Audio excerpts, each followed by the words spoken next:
doctor William Hanna, ahora en su etapa política.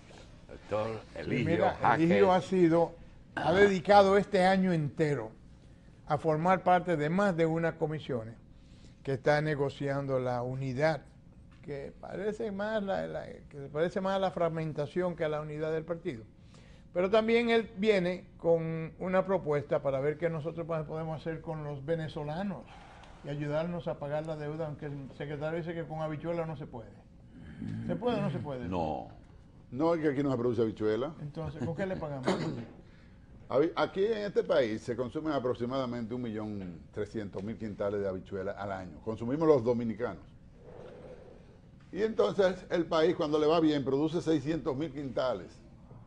Lo que tiene que hacer cada año es importar. Por eso que es uno de los productos de la rectificación técnica, de los 8 productos que tenemos que importar. Y siempre se arma un tremendo lío ahí porque siempre no hay tierra, porque no hay semilla, ¿por qué no se porque puede? hay otro cultivo, en donde se puede producir hay otros cultivos que son de más alto valor, ¿Que la habichuela? Claro que sí, de más alto valor para fines comerciales, de que deja más beneficio. Entonces, no sé a quién se le ocurrió prometer que iba a pagar parte de la deuda de Petrocaribe con habichuela. En relación a habichuela arroz, ¿cuánto se consume de arroz en el país? En arroz el consumo anda aproximadamente llegando ya a los 10 millones de quintales al año. 10 millones de quintales al año. ¿Y tú dijiste en habichuela? 1.300.000 quintales.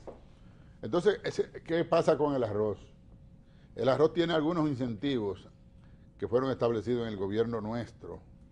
Bueno, a decir verdad, en la transición antes de nosotros llegar, fue en el año 2000, con el acuerdo con nosotros, los que íbamos para el gobierno, sí, se acordó un método de protección a un cultivo que todo el mundo sabe que es muy político, porque de él depende demasiado gente. Unos 300.000 dominicanos dependen del arroz y unos 33.000 productores a nivel nacional. 23 provincias, que es uno de sus principales cultivos. Y entonces se entendía que era importante que el gobierno tuviera algún nivel de atención y ahí se creó el programa de pinoración, que no es otra cosa que la financiación con cargo a los inventarios, para evitar que el desespero del afán de colocar en el mercado más arroz del que la gente consume haga que los precios se oscilen y eso afecte en la rentabilidad o afecten al productor o al molinero o al comerciante. Bueno, eso es un estímulo que ha sido muy bien aprovechado por los productores. Los productores en ocasiones se van de boca, producen más de lo que deben producir, de lo que debe producirse en el país para abastecer la demanda local. Y en consecuencia, periódicamente los gobiernos tienen que salir al mercado mundial a colocar una excedencia. Nos pasó a nosotros en el año 2002 y pasó en el gobierno pasado en el año 2008. ¿A qué precios se consume en el mercado? Eso sucede que la producción local, que tiene aproximadamente un 25% del arroz que se moja con agua impulsada por bombeo, eso quiere decir que hay que utilizar gasoil, electricidad, y eso encarece el costo de producción. Tenemos uno de los transportes terrestres más costosos del mundo también, la electricidad más cara de América, y eso hace que los precios finales no compitan con el precio del mercado mundial, específicamente el mercado americano y el asiático. Y de ahí que cuando nosotros tenemos que colocar fuera el arroz, el gobierno tiene que intervenir para compensar, para subsidiar. En el gobierno del PRD, en el año 2002, cuando se exportaron 1 millón de quintales, el gobierno tuvo que apoyar con 449 millones de pesos para que se mantuviera el precio y los márgenes. Y en el año 2008 se exportaron 497.000 quintales según los registros y el gobierno tuvo que compensar con 600 millones de pesos. ¿Vale la pena esa operación? Bueno, si fuera nada más el ámbito económico lo que tú manejaras, sí, de ganancia, pérdida, y no importara mucho el objetivo, uno de los objetivos primarios de los gobiernos, que es la estabilidad en la zona de producción, y la autonomía, la freno al flujo migratorio, además la generación de empleo, que eso tiene que ver con la movilidad del dinero en la zona de producción, entonces diríamos que no procedería si uno no toma en cuenta esos factores, si fuera nada más el económico. Pero cuando tú analizas otros componentes de la economía, por ejemplo, la zona franca, tú sabes que está caracterizada por una serie de estímulos, sin los cuales es imposible que ese sector de la economía, se instale aquí. el sector turismo, entonces todos los sectores también tienen algún nivel de estímulo en este país y en cualquier país del mundo, para que pueda entonces impulsar el empleo, generar la estabilidad y el progreso social. Eligio, te llevo de nuevo a Venezuela y parece, por lo que uno lee, hace mucho que no voy a Venezuela, que hay carencia de una gran cantidad de productos de la canasta básica, productos que yo entendía que aquí se pudieran producir en exceso y se pudieran mandar a Venezuela, huevos y ese tipo de productos. Mira, nosotros tenemos un acuerdo desde el año 2005 con Venezuela, Petrocaribe, que nos obligó este año a pagar 91 millones de dólares. Algunos arreglos hechos por empresarios muy diligentes en Venezuela y con el apoyo del gobierno lograron colocar unos 34 millones de dólares de esos 91 millones para pagarlo en azúcar líquida y en bienes derivados de la harina que se procesan en el país, pastas alimenticias. Nuestro propósito, nuestro afán, nuestro deseo, nuestro sueño, que lo hemos estado alimentando por distintas vías, es que los 121 millones de dólares que tiene el país, el compromiso de pagar a Venezuela el año que viene de Petrocaribe, se puedan hacer con bienes de producción local, aunque para ello tenga el gobierno que intervenir. Porque al gobierno siempre le va a convenir más dar algunos apoyos para lograr la compensación de los precios y nosotros poder vender a precios de los mercados mundiales, porque ningún país está obligado a comprar por encima de los precios del mercado mundial. O sea, si ellos tienen en Brasil un país que le puede suministrar lo que ellos necesitan, las múltiples cosas que necesita Venezuela, y fíjate que no le pueden vender petróleo porque también Brasil produce energía, entonces va a ocurrir, mira ahí, es un gran amigo nuestro que acaba de llegar. Rafaelín García Valera. Sí. Rafaelín García Valera, de Fresco del Horno. Sí, señor.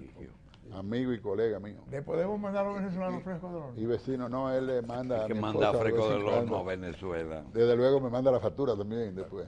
Sí. Bueno, pues El PRDista te decía que 24 horas. nosotros podemos, el año que viene tenemos que hacer el esfuerzo, tenemos que seguir haciendo esfuerzo, no podemos rendirnos ante la primera dificultad. Yo vi que el ministro de Agricultura dijo ayer que en razón de que los venezolanos quieren precios bajos, no vamos a poder negociar con ellos. No, señor. Es que los precios generalmente de los bienes agropecuarios de la República Dominicana son más caros que los precios de esos mismos productos en el mercado mundial. Entonces, si el gobierno quiere mantener, por ejemplo, la estabilidad cambiaria, en vez de salir a buscar 121 millones en el mercado para mandarlo a Venezuela en efectivo, óyeme, y disparando la prima, porque salía a buscar 121 millones de dólares, eso te crea una dificultad de inestabilidad. Todos esos elementos son los elementos que hay que sopesar, porque no es solamente mandarle un producto, sino que hay que pagarle en pesos al productor de aquí. Eso es. Sí, pero yo quiero decirte, porque tú estás en la onda. Mira, aquí tú tienes que en educación los venezolanos con Cuba tienen suficiente, que se quiten de la cabeza que becas para venezolanos. Con maestros y médicos, Cuba. Ahora, ellos quieren comida, pero resulta que el ahogado no puede salvar a nadie. Nosotros no tenemos suficiente comida. ¿Qué tú planteas para que haya un equilibrio de moneda y de poder mandar algo para allá? Yo vi un letrero muy patético que corrió por las redes en una columna de la entrada del Ministerio de Turismo de Colombia, que decía: yo no quiero patria, lo que quiero es comida. Mira, nosotros consideramos que de la forma como se ha hecho en el pasado, que no ha empobrecido al gobierno dominicano, al contrario, ha logrado estabilidad en la zona de producción, ha logrado mantener el empleo, ha logrado mantener una movilidad económica y social también, cuando el gobierno ha tenido que intervenir para evitar que se pierdan arroz que han sido producidos en demasía en ocasiones. El arroz no dura eternamente en silos, ni en almacén. El arroz tiene una vida útil. Después que pasa 6 meses almacenado, usted tiene que comenzar a movilizarlo, a oxigenarlo. buscarle mercado. Entonces, para usted tolerar que se pierda un bien que ya usted ha logrado producir, que ha sido producido en base a préstamos que pagan intereses, el gobierno tiene que velar por mantener el valor de esto. Entonces, lo que yo digo es, si el gobierno tiene una obligación de pagar 121 millones de dólares el año que viene durante 12 meses a Venezuela, y Venezuela necesita necesita pollo, necesita huevos, necesita arroz, necesita vegetales, necesita yuca, necesita víveres. Y nosotros somos capaces de producirlo aquí porque este país tiene más de 400 Y el rubros. costo de producción de eso es por encima de lo que ellos pueden comprárselo a Ecuador. Entonces, mi querido Julio, como haría el gobierno de Ecuador en caso de que tenga una producción excedentaria allí, que apoyaría a los productores para poner el producto al precio del mercado mundial, no es una mala inversión de parte del Estado Aunque se dominicano. pierda un poco. Aunque ¿verdad? se pierda un poco, porque Ya. son Y inversiones, es divisa, es verdad. son inversiones sociales, Julio. Así como el gobierno invierte en la educación, en el transporte, en los puentes, En tarjetas. en la salud, sin que venga de allá para acá una recompensa, un repago.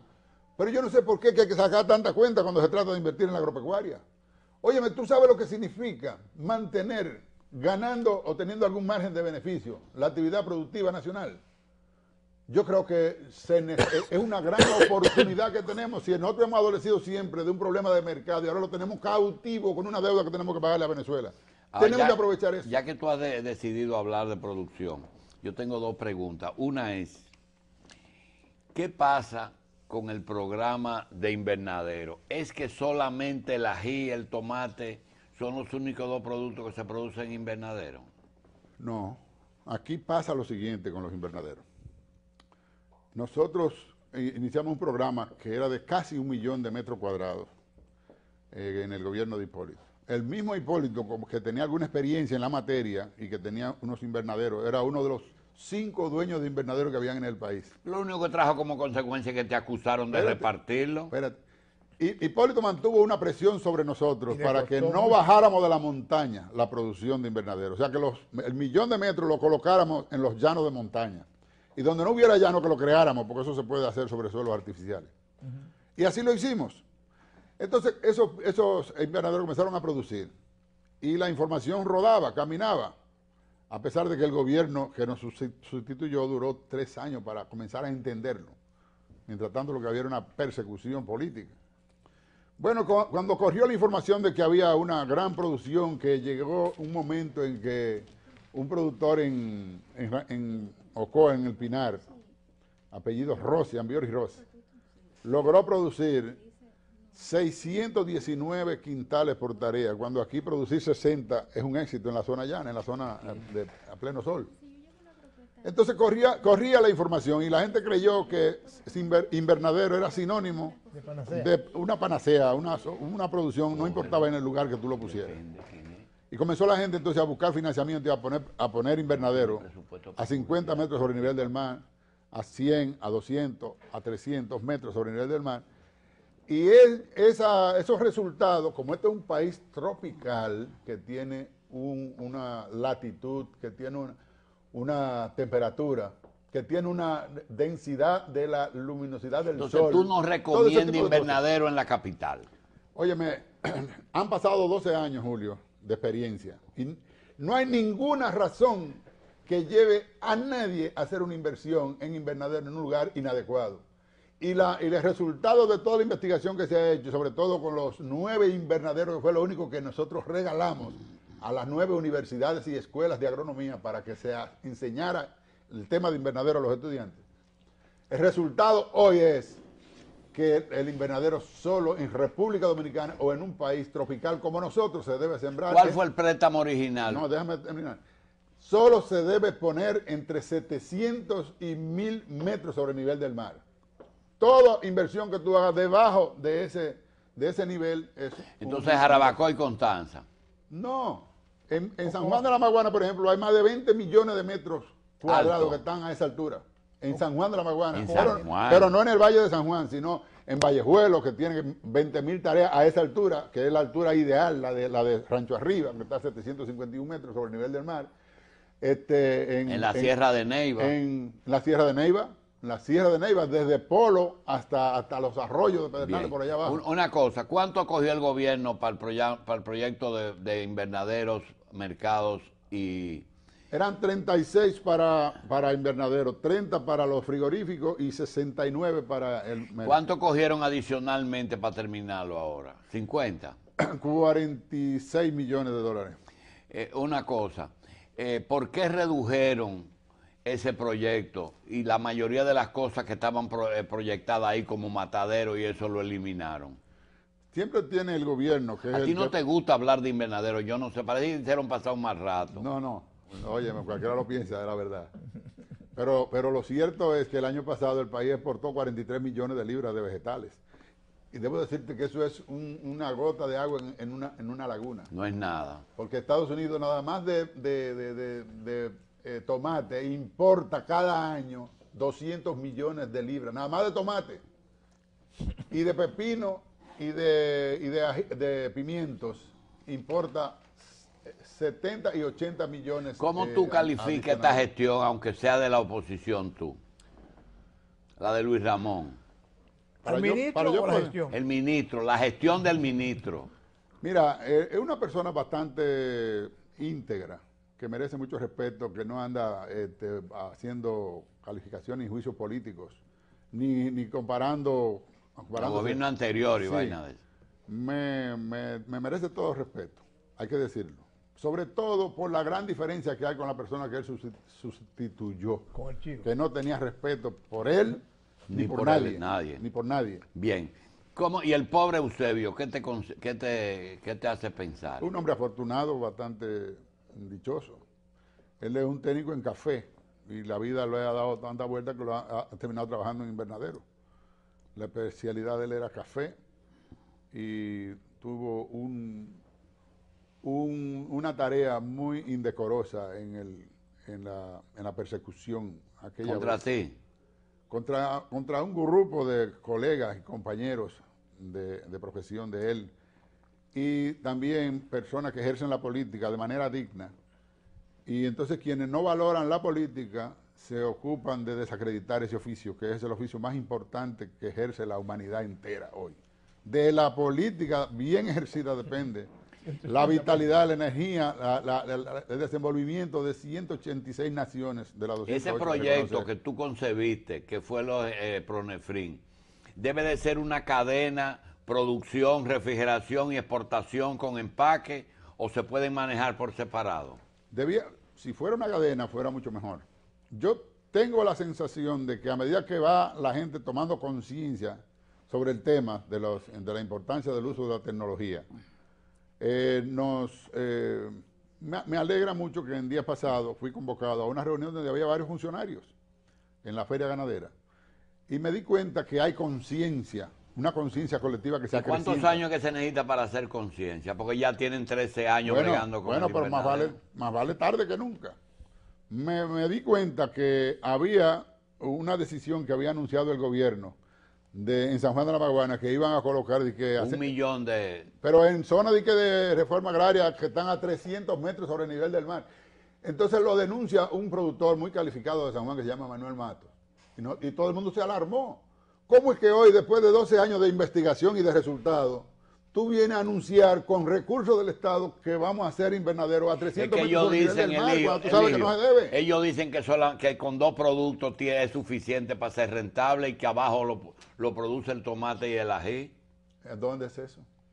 En el distrito y en los lugares de menos de 700 pero tú lo metros. puedes producir aquí adentro de esta habitación también. Lo que tú tienes que pensar es lo siguiente. Estados Unidos tiene 9 millones de metros cuadrados, de kilómetros cuadrados.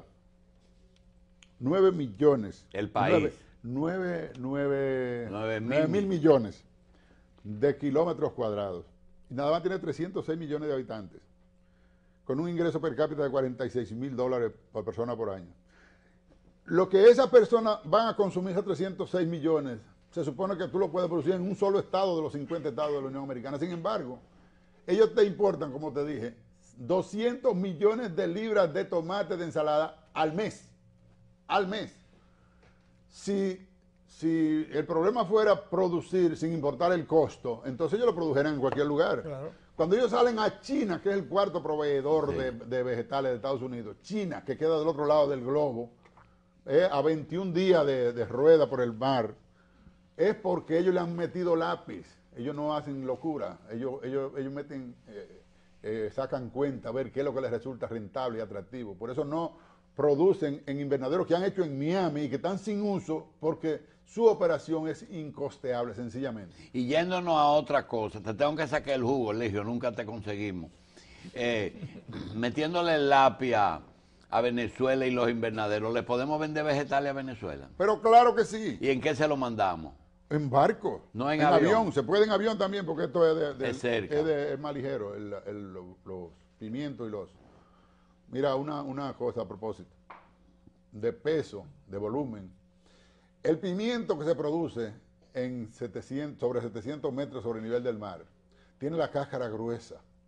El pimiento que tú produces abajo, en el nivel del mar, tiene la cáscara fina. Y tiene precio diferente. Resulta que te pueden parecer igual, pero para tú hacer una libra, a veces con un buen pimiento, tú consigues una libra. Ordinariamente 2 pimientos te hacen una libra. Cuando es de allá arriba, de Rancho Arriba. Ahora, cuando es de aquí abajo, tú tienes que poner 5, 6. Y resulta que eso no se vende por unidad, sino por libra. Es cierto que tú hiciste el compromiso de que ese proyecto Pronefrin lo administran los españoles. Promefrin, Programa de Mercado Frigorífico e Invernadero. No, que debe ser administrado por la gente de Mercamadrid. No, ellos, el acuerdo, como era un proyecto de llave en mano, incluía el adiestramiento del personal, no de la administración, el adiestramiento del personal que iba a trabajar desde hace ya 8 años, debía estar trabajando en el Merca Santo Domingo y no se acaba de inaugurar, aunque veo alguna animación en los últimos días. Sí, pero mira, es indudable, yo creo que el gobierno lo sabe, que el sector agropecuario y el sector de almacenistas del mercado, en su mayoría son proclive al PRD. Eso es una cosa que no es un secreto. Ahora, esa gente le da información a ustedes. ¿Qué es lo que tiene el juego trancado para que eso no se abra y que todos los días les reducen y le quitan cosas que originalmente ustedes le tenían previsto? Ahora,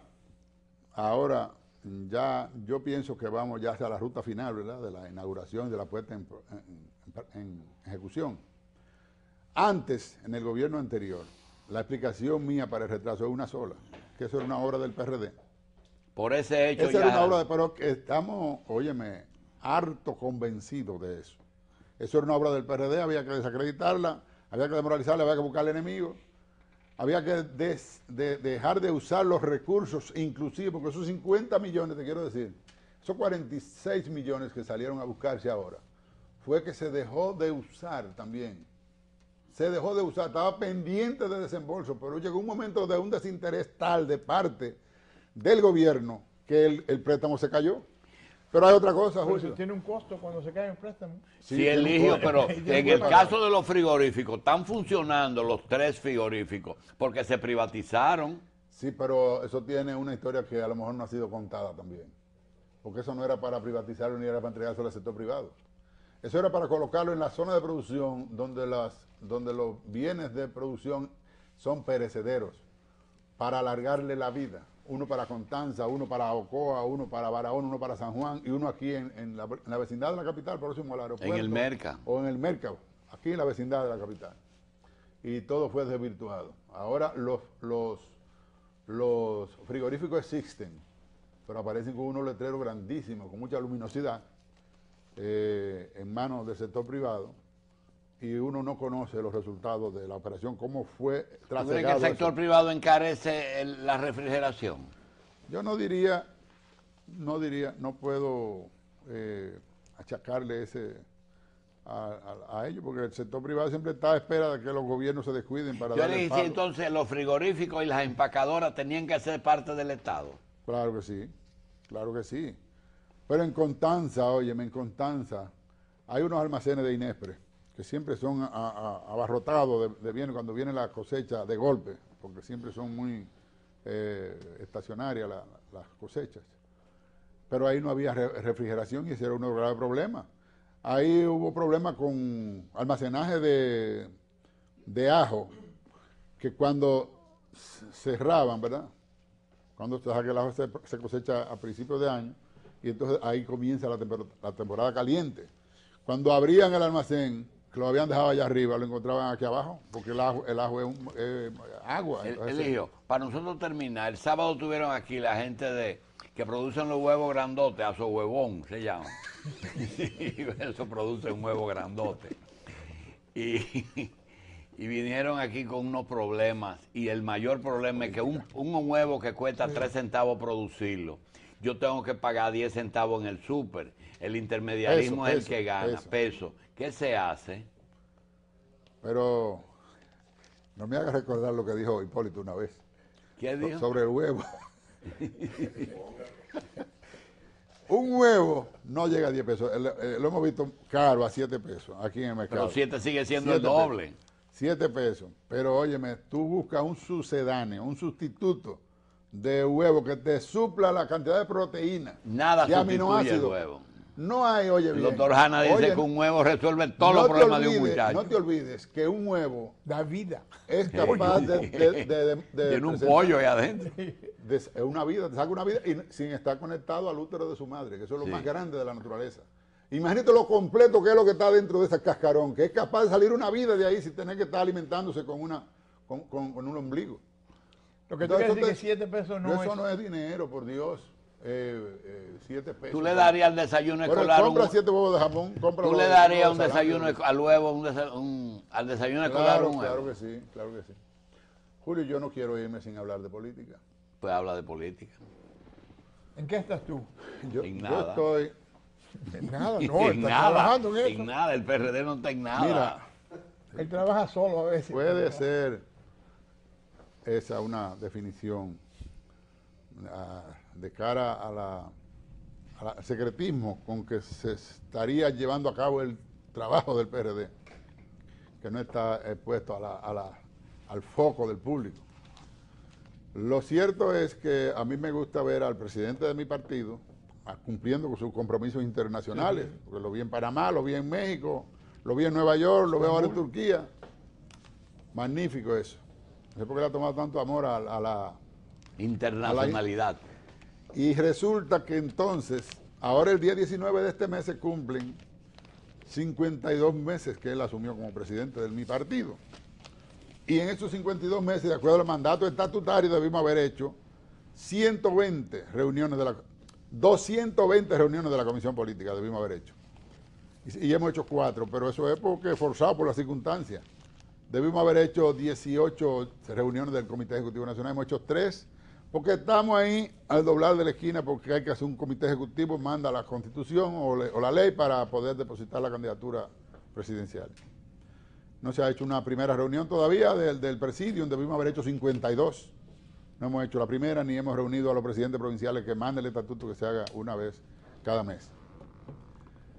Hace un tiempo, el presidente del partido, el día 1 del mes de agosto, en una reunión del CEN que se hizo. ¿Miguel Vargas Maldonado? Miguel Vargas Maldonado, sí. Ingeniero Miguel Vargas Maldonado, mi compañero de mi partido. Sí. Hizo una reunión del CEN, de un CEN, y ahí se acordó, entre otras cosas, hacer la convención, la 30ª convención ordinaria, hacerla el día 23 del mes de febrero del año 2014. Había otro sector dentro del partido que había acordado hacer la convención esa misma en octubre, pero a pedido de la Comisión de Mediación, que tengo el honor de compartir con Guido Gómez Mazara, con Ana María Acevedo, Tony Peña Guava, Fello Suberví y César Sánchez. Destacados dirigentes que no son parte de problemas casi nunca al interno del partido. Esos sectores que habían fijado la convención para octubre decidieron acogerse a la fecha que había seleccionado el compañero Miguel Vargas y el Comité Ejecutivo Nacional que se reunió con él y la protección de 736 policías que le prestó el Estado el día 1 de agosto de este año. ¿Cuánto? 736. Entonces, nosotros nos ha llamado la atención que el tiempo ha pasado. Hoy exactamente faltan 100 días para llegar al día 23 del mes de febrero. Hoy faltan 100 días. Y no se ha creado la comisión organizadora, no se ha iniciado la construcción del padrón, no se han designado las 1.200 comisiones organizadoras locales, en las seccionales, en las zonas, en los distritos municipales, en los municipios, en las provincias y en los frentes de masa. Y sentimos que vamos a tener, ahora viene la Navidad siempre políticamente es muy nula. Se lleva 30 días. Entonces nosotros queremos decir que hay que declarar una creación de condiciones para la celebración de la convención del mes de febrero, que todavía estamos a tiempo, pero vamos a tener que ir más apurados de la cuenta, porque de lo contrario, entonces habrá más de una dificultad en el país. ¿Tú le has solicitado una reunión al presidente para que ponga al día esa? No, nosotros estamos entregando en el día de hoy. ¿Quiénes somos nosotros? La Comisión de Mediación. Ajá. Estamos entregando en el día de hoy una sugerencia de propuesta a la oficina del presidente, al secretario general del partido, pidiendo la creación de las condiciones para la selección de una plancha única de la dirección del partido donde estén representados todos los grupos. Bueno. Y eso puede dar lugar a una creación de una condición que posibilite que todos los PRDistas nos metamos debajo de esa sombra y ayudemos a crear la convención tan indispensable para la normalización de la institucionalidad del partido. Yo creo, Eligio, que hay que seguir hablando. ¿No se le entregó a Orlando Te doy, no. Te quiero dar las gracias. La vamos a entregar hoy en la oficina del presidente. Y te confieso que nos distraímos un poquito con el Merca. Sí. Vamos entonces a convocarte para hablar de esa convención en estos 100 días varias veces. Eligio, cuando llegó el dueño de Frescos del Horno, vi que paraste, porque parece que te emociona igual que al doctor Hanna.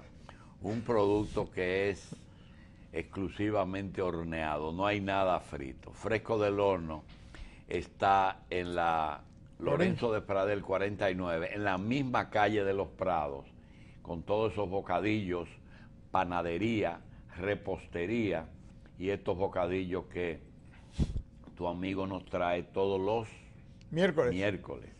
Bien, señores, Fresco del Horno, Lorenzo de Pradel 49, en la calle de Los Prados. Del Club Los Prados.